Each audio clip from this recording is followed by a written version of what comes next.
As I gripped the steering wheel, my knuckles turned white against the backdrop of a moonlit night. The darkness seemed to stretch infinitely ahead of me as I navigated the desolate road. The only company I had was the haunting hum of the engine, echoing through the empty expanse. It was a late-night drive, a decision I would soon come to regret. I had heard the rumors, the tales whispered among the locals. They spoke of a stretch of road cursed by tragedy, where unsuspecting drivers met their untimely demise. But like any skeptic, I dismissed them as nothing more than old wives' tales. How wrong I was. As the miles rolled by, a sense of unease crept over me. Shadows danced on the periphery of my vision, teasing and taunting. I could feel their eyes on me, invisible specters lurking just beyond the reach of my headlights. My heart quickened its pace, matching the rhythm of my racing thoughts.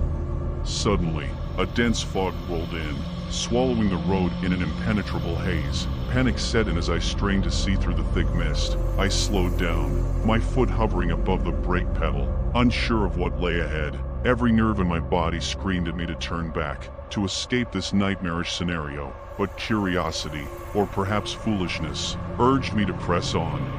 As I cautiously inched forward, the fog seemed to thicken, becoming suffocating. Shapes materialized in the mist, flickering in and out of view like phantoms. My heart pounded in my chest as I tried to rationalize the inexplicable. It was then that I heard it, a faint, ethereal voice calling out to me. "Help me," the voice pleaded, its tone filled with anguish and desperation. It was a cry for salvation that cut through the silence of the night. Goosebumps prickled on my skin as I realized the voice came from outside the confines of my car. Without thinking, I pulled over and stepped out into the swirling mist. The voice guided me, its whispers growing louder and more insistent. I stumbled through the fog, my heart pounding in my ears, until I found myself standing in front of an abandoned, dilapidated house. The structure loomed before me, its weathered walls sagging under the weight of time. The air was thick with an otherworldly presence, and my instincts screamed at me to run. But my curiosity, that stubborn flame within me, refused to be extinguished. I had to know the source of that voice.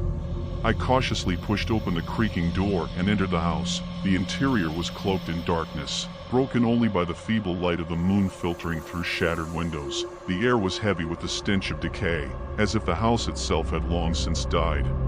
With each step, the floorboards groaned beneath me, protesting my intrusion into this macabre sanctuary. The voice guided me deeper into the labyrinth of rooms, each one more foreboding than the last. Shadows danced and whispered along the walls, their sinister forms intertwining with my growing fear.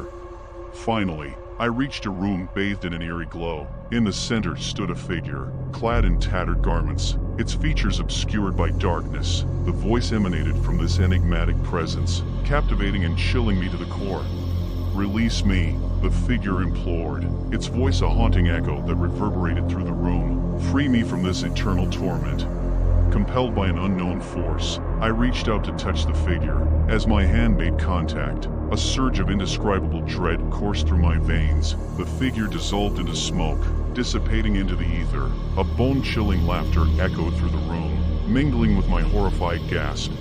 In an instant, the house began to crumble around me, as if the very fabric of reality had unraveled. I raced towards the exit, dodging falling debris, desperate to escape the clutches of this nightmare. As I burst through the door, the fog had lifted, revealing the road stretching out before me.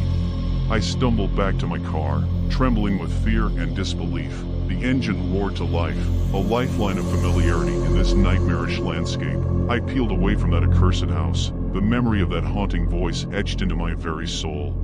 Since that fateful night, I have become a prisoner of my own fear. The road no longer holds the same allure it once did. The darkness is a reminder of the unspeakable horrors that lurk just beyond the reach of our senses. And as I drive through the night, haunted by the echoes of that encounter, I can only pray that others heed the warning, a warning I learned far too late.